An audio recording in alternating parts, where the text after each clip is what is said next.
Hey everybody, welcome back to my layout. This will be a layout update for November 2017. First thing we're going to look at is a couple new things that came in over the past month. And the first one is this Rapido Trains Inc. Canada 150 painted VIA Rail F40PH-2D. So Rapido released two of these. There's a 6402, I think, is the other one. I just got the one because that's all I could afford. These are outrageously expensive. They did come with the Rapido display case for those that put these things on display, but they were north of $400, including delivery, which is absolutely crazy. They only made 300 of them, 150 of each number, so they're pretty, actually, they sold out right away. And they did 6454, which has Jasper on the side of it, so I couldn't resist. It is a really nice, really nicely painted locomotive as well.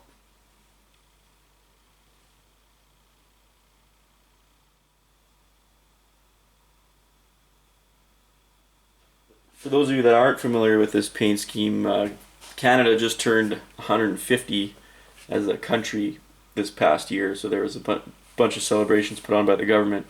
And since VIA Rail is pretty much a subsidiary of the government and run by the government, they painted a bunch of locomotives and rolling stock up in this paint scheme. Some people call it silver banana. I think that's kind of funny. It is.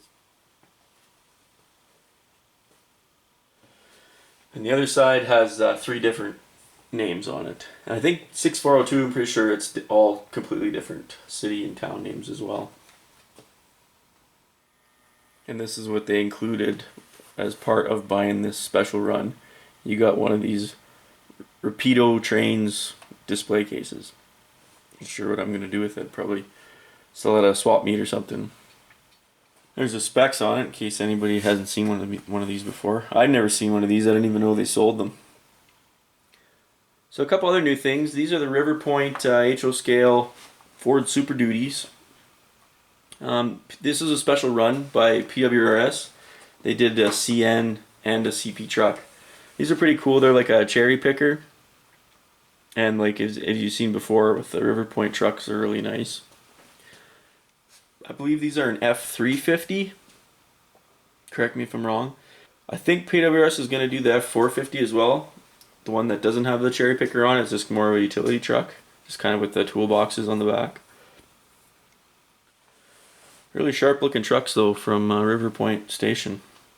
They've got the high rail gear on them as well, so you can set them on the tracks and they look like they're actually on the high rail. They include a couple amber beacons in the packaging. I'm not sure what you'd use them for. Maybe if you put them on the cab. Not 100% sure. That's what the packaging looks like.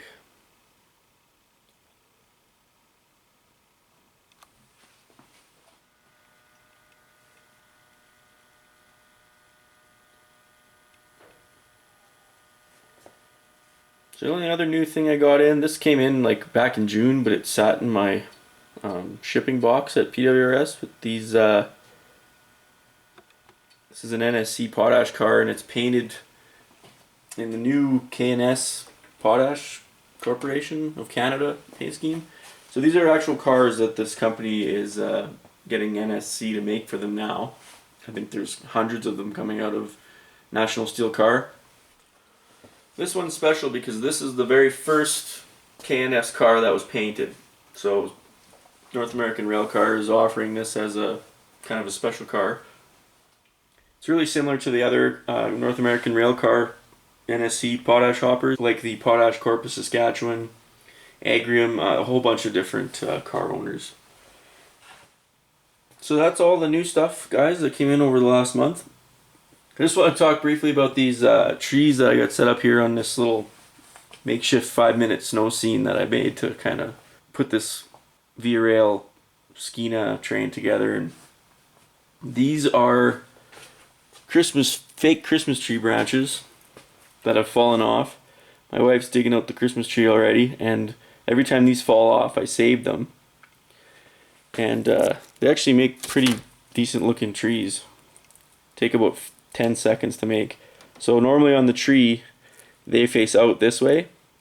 So all I do is just take a pair of scissors and just cut all the branches off the bottom, and you flip them upside down, and they're half believable as spruce trees. Eventually the plan is when this tree's on its last legs, I'm going to take all the branches off of it and have a couple hundred of these trees. And when we set up the train tracks around the bottom of the Christmas tree, we'll use these to make like a forest. These stands are just scrap 1x6 from the layout that I just cut an angle on, spray painted them white, throw some sparkles from Michael in there, and got yourself some Christmas trees. Okay, we'll move on a little farther, take a look at what's new on the layout. There's about 4 inches of track on the main line. That's all I did this past month, but they're important pieces. So this is the entrance to the reverse loop there on the CP points west. You can see the turnouts in the background here. So what I did was I found a couple of these Atlas Code 83 rerailers. Trains and such had a few of these on sale they were used for like $5 each, so that's a pretty good deal. So what I did was I took one of them and I put it in my little cutting guide, and I used just a flat hobby saw, and I just cut it in half. And what that gave me was 2 out of 1, so that I have a set of rerailers for all the trains that enter into the reverse loops. So you can see here both tracks of the double track main line coming off the layout. They are protected now by these rerailers at the entrance to the both turnout ladders on the reverse loop. So it doesn't matter which way the trains go in. Should always protect the turnouts from derailed trucks on a freight car or derailed locomotive. And I was testing it.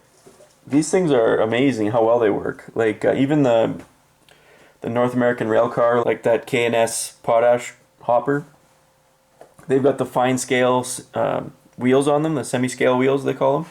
And these rerailers, like you can just run the car on it from off the Cork here and onto those rerailers, and it rerails it 100 times out of 100. Like it works flawlessly. I wish I would have actually used some of these on my old layout. It would have saved a lot of grief. So hopefully this will prevent a lot of nuisance derailments kind of in the turnout section here, because once the CN portion of the layout's built, this is going to get really hard to access. You're only going to be able to access it from underneath, and it's going to be about a 7-inch gap between the turnouts and the top of the CN portion.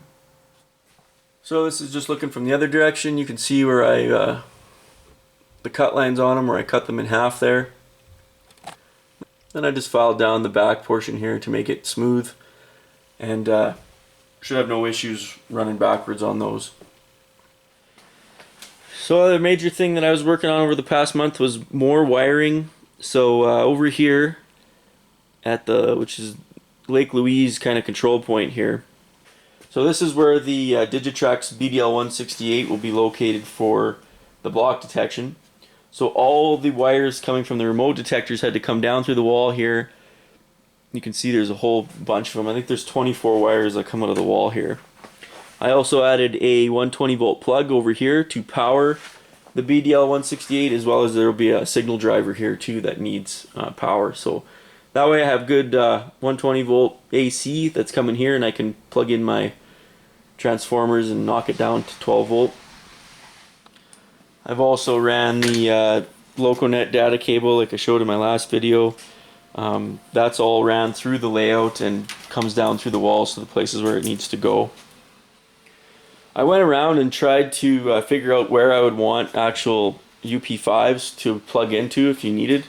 I plan on using Y-throttle and Wi-Fi for the most part for controlling trains, but it still is nice to have.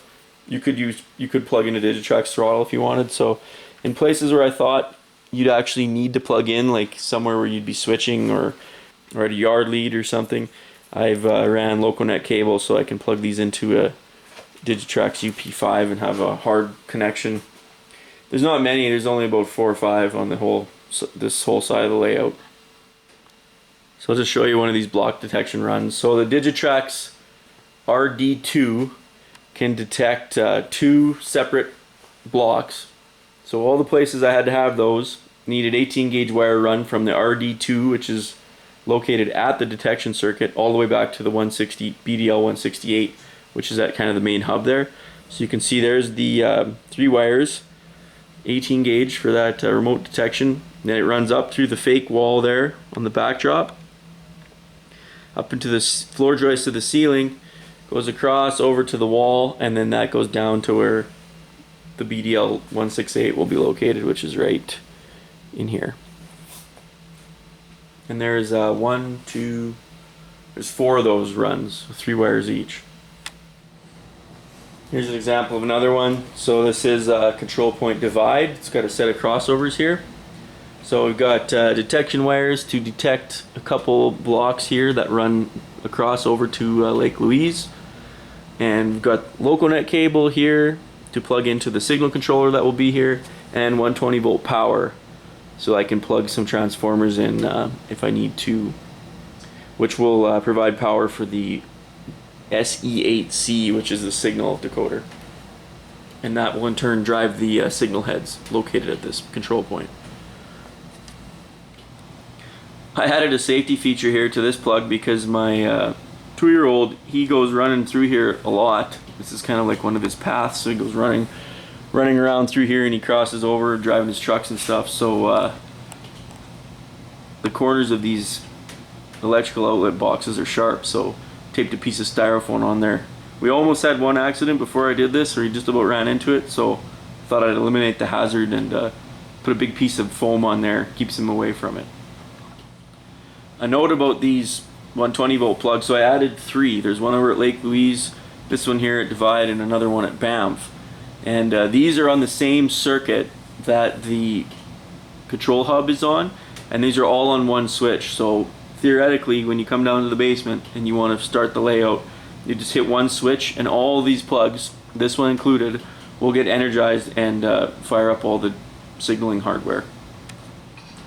So the only other thing that I was working on over the past month, mostly the wiring, that took forever. So I've got all the detection wiring is done, the LocoNet wiring is done. I've got the additional 120 volt plugs where I need them. The only thing I've got left to do for wiring is run the main bus for the layout LED strip lighting. So I got that left to do, and then that'll be it for wiring, and I can finally move ahead with drywall. So last layout update, it was summer, I think I was just past Lake Louise here with the Cork, but I finished all the way around now. The entire layout is just about done. So all the way around through Moran's Curve here, around the corner to Banff. Cork is all laid in Banff Yard as well. Last month I was talking about it, about using the chalk line. I did the same thing here. I snapped the chalk line from here all the way to the end, and that enabled me to lay the cork down nice and straight there in Banff Yard. I got to the end of Banff Yard here, and then I ran out of my Midwest cork sheets, and I had to still do the reverse loop, and I didn't want to have to do what I did on the other one with the Midwest cork sheets, because they're only like 1 by 3 feet, and they're a real pain in the butt to cut and fit onto these really big curves. So I found this stuff. So you can see here it's a different style of cork. This is cork underlay, flooring underlay from Home Depot. That's what the packaging looks like. It's way cheaper than Midwest. It's not the same type of cork though, it's not as dense. So it'll be interesting to see. I'm looking forward to actually laying some track on this, and I'm going to use my sound meter app to measure and see if there's any difference between this Home Depot stuff, which is a lighter grade of cork, not as dense, and the Midwest cork sheets, which are the same as the roadbed, like quite a dense cork. But this stuff comes from Home Depot. The sheets are 2 by 3, so 6 square feet, and you get 5 of them, so you get 30 square feet per package, and it was about $40 for all that, so it's really cheap. So once that came in, I just continued on using that stuff. It's the same thickness as the Midwest cork. It's slightly thicker. Midwest cork and this stuff both claim to be 1/4 inch, but the Home Depot stuff is like 1/2 millimeter thicker, so I'll just have to do a little palm sanding here and make that even. But I continued on, and I've got just about the whole CP points east reverse loop done. I ran out, so I got a little bit more coming in, and I'll be able to finish that off. So you can see there, I've just got that little about 4 feet left to do on the reverse loop. And then I'll be ready to get the drywall put up on the sides here and lay this track on this reverse loop as well. So we're slowly getting closer to laying track on the main line. So that's what I've been up to over the past month, guys. Looking to finish off this Cork here as soon as I get a little bit more. Then I'm going to push ahead and get the main bus wires done for the LED lighting. And then I'm really hoping to get some drywall down here, because that'll be the next big thing I need to do that is holding me up to lay track. So that's what I'm going to be up to over the next month or so. As always, thanks a lot for watching, and we'll see you next time.